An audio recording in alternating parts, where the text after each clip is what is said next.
तो स्वागत है आपका मेरे चैनल में एबी मंगा एक्सप्लेन में। तो कहानी करते हैं शुरू। कहानी की शुरुआत वहीं से होती है जहाँ पर इजिन भागता है उन लोगों से और सामने की तरफ 2 गोलियां चलाता है, क्योंकि सामने 2 बंदे रहते हैं, उनके ऊपर गोलियां चलाता है और उनको मार के आगे बढ़ जाता है। तभी जैक को दिखाते हैं जो इजिन के ऊपर फायरिंग करना चालू कर देता है और कहता है कि तुम मुझे ऐसे ही इग्नोर करके यहाँ से चले नहीं जा सकते, और इजिन के ऊपर गोलियां चलाने लगता है। तभी इजिन को दिखाते हैं उसकी गोलियां उनके पास आती है, पर इजिन अपना सबको डॉज करते हुए भागने लगता है उससे बचने के लिए। जैकल का ध्यान अपना इजिन पे था, तो बड़े ही तेजी से 04 वहाँ स्टेप लेता है और जैकल के बाजू में आ जाता है और उसका नाइफ उसके हाथ में होता है। तभी 04 एक स्लैश का अटैक मारता है, पर जैक तुरंत अपनी गन सामने कर लेता है और उसका अटैक सीधा उसके गन पे लगता है। तभी 04 को दिखाते हैं जो जैक के पास देख रहा होता है, और फिर जैक भी अपने 04 को देख रहा होता है, और फिर जैक अपना पीछे की तरफ हट जाता है और गोलियां चलाने लगता है उसके ऊपर, 04 के ऊपर। 04 भी क्लोज रेंज में रहता है, इसलिए उसके गोलियां डॉज कर लेता है और साइड में आ जाता है। जैक का गोली चलाने का कोई फायदा नहीं रहता है, क्योंकि वो क्लोज रेंज में है, इसलिए उसके ऊपर गोलियां नहीं लगती। तभी अपना 04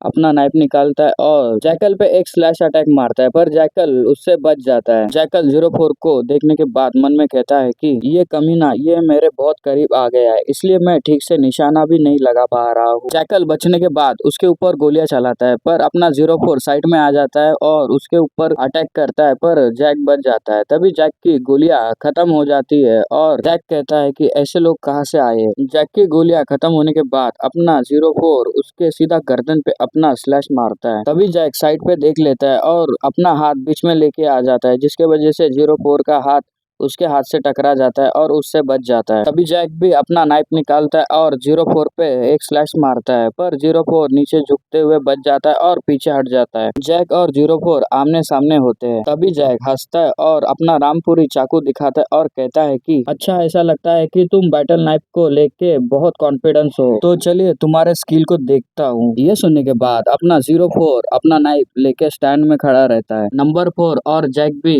रेडी हो जाता है फाइट करने के लिए। नाइफ फाइटिंग चालू होने वाली है, तो शुरू करते हैं नाइफ फाइटिंग। तभी नंबर 4 को दिखाते हैं जो बड़ी तेजी से अपना स्लैश मार रहा होता है जैक पे। 04 की इतनी स्पीड देख के तो जैकल को भी परेशानी हो जाती है, और तो एक स्लैश सीधा उसके हाथ पे कट लगा देता है, जिसके वजह से उसके हाथ पर एक घाव बन जाता है। तभी 04 उसको देखता है और बड़े तेजी से उसके ऊपर एक स्लैश मार देता है, और फिर आगे दिखाता है तो बहुत सारे स्लैश उसके ऊपर जड़ देता है। जैकल के बॉडी पर हर जगह पे कट लग जाता है। जैकल भी उसको ऐसा लड़ते हुए देखते हुए उसको बहुत परेशानी होती है, और वो परेशान होके भी कहता है कि ये क्या है। 04 वही नहीं रुकता और उसके ऊपर स्लैश पे स्लैश दे मारता है, स्लैश की बारिश कर देता है। 04 जहाँ पे स्लैश मारता है वहाँ पे कट लग जाता है और खून ही खून उड़ने लगता है। तभी जैक के कोट के अंदर दिखाते जो एक गन होती है। जैक गन को देखते हुए कहता है कि अरे यार, मुझे अपनी गन निकालनी होगी। उतने में 04 कहता है कि क्या तुम लड़ाई पे ध्यान नहीं दे रहे हो। इतना कहने के बाद जैकल के हाथ के ऊपर ही कट लग जाता है और अपने 04 ने उसके हाथ पे कट मार दिया होता है, और फिर 04 उसके ऊपर बहुत स्लैश मार देता है, जिसके वजह से उसके हर बॉडी पे घाव लग जाता है, और फिर वो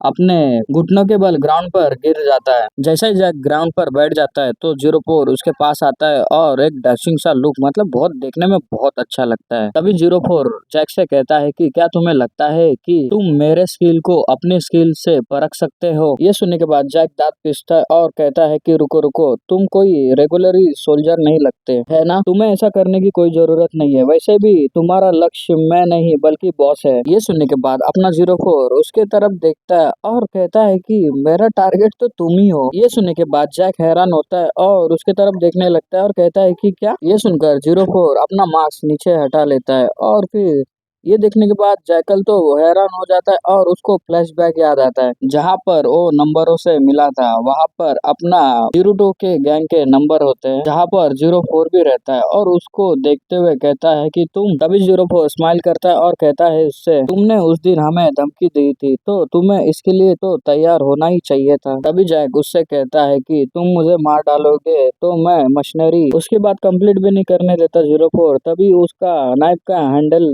उसके सर पे दे मारता है। तभी 04 अपना नाइफ को घुमा रहा होता है और कहता है कि ये कमीना वो मुझे एक बेवकूफ की तरह धमका रहा था। फिर जैक नीचे गिरने लगता है ग्राउंड पर और ग्राउंड पर लेट जाता है, मतलब बेहोश हो जाता है वो। तभी सीन शिफ्ट होता है, हमें एक वैन को दिखाते हैं जो पार्किंग लॉट में होती है B2 के पास। पार्किंग के साइड में और भी गार्ड्स खड़े रहते हैं जो बंदूक लिए होते हैं और वो लोग यहाँ वहाँ ध्यान दे रहे होते हैं। तभी हमें डुओन को दिखाते हैं जो कार में बैठ रहा होता है और उसका सर्वेंट उसको कार में बिठा रहा होता है दरवाजा खोल के। अभी ईजिन वहाँ पर भागते भागते पार्किंग लॉट में आता है और सामने की तरफ गन पॉइंट करता है। उसको आता हुआ देख के उधर के गार्ड उसके ऊपर गोलियां चलाने लगते हैं। उनकी गोलियां आ रही होती है, इसलिए ईजिन अपना साइड में कवर में छुप जाता है और कवर से उनसे देखने लगता है। तभी डुओन को दिखाते हैं जो कार में बैठा हुआ होता है और अपने ड्राइवर से कहता है कि जल्दी करो, यहाँ से चलो। तभी ड्राइवर गाड़ी को चलाने लगता है और आगे की तरफ बढ़ने लगता है और पीछे उसके आदमी लोग गोलियां चला रहे होते हैं ईजिन पे। तभी डुओन गुस्सा होता है और कहता है कि अरे यार ये लोग कौन है, उनके मेरे पीछे आने के बारे में कोई भी सूचना नहीं थी। तभी डुओन की कार एक मोड़ से मुड़ जाती है और अपना ये ईजिन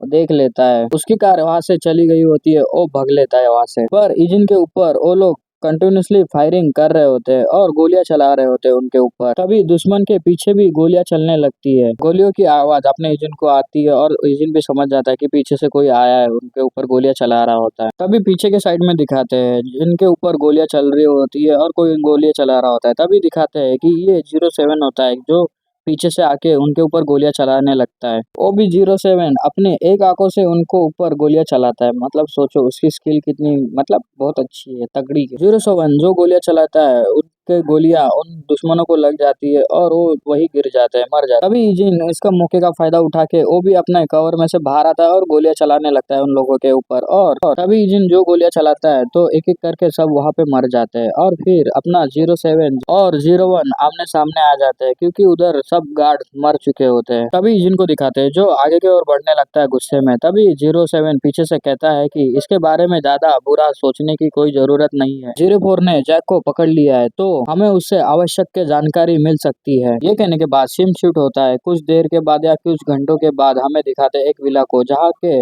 विला के बाहर गार्ड्स मरे पड़े होते हैं। विला के अंदर वाला भी सीन दिखाते हैं जहाँ पर बहुत से गार्ड्स गिरे पड़े होते हैं, मतलब मर चुके होते हैं। उधर टेबल विबल पे भी खून पड़ा हुआ होता है, बहुत सी मारा मारी फाइटिंग हुई होती है, ये अपने को दिखाया नहीं जाता। तभी हमें प्रोफेसर को दिखाते हैं जो रस्सी से लपटा हुआ होता है और उनके सामने अपना ईजिन उनके सामने बैठा हुआ होता है और उनके पैर की रस्सियां खोल रहा होता है। तभी ईजिन के पीछे M4 16 होती है जो PUBG में खेलने में मजा आता है, मतलब यार PUBG में खेलते हैं ना यार, बहुत मजा आता है M4 लेने के बाद। अभी ईजिन रसिया खोल रहा होता है तो अपना प्रोफेसर कहता है कि क्या ईजिन तुम हो? अभी प्रोफेसर ऊपर की तरफ ईजिन के पास देखता है और कहता है कि तुम यहाँ कैसे आए? प्रोफेसर की हालत बहुत खराब हो चुकी है देखने पे। ये सुनने के बाद ईजिन अपना कहता है कि मैं आपको यहाँ पे बचाने आया हूँ। ये सुनने के बाद प्रोफेसर कहता है कि तुम्हें परेशानी देने के लिए मुझे माफ करना। तभी ईजिन उनके पैर के रस्सियाँ खोल देता है और कहता है कि नहीं, बिल्कुल नहीं। तभी प्रोफेसर कहता है ईजिन से कि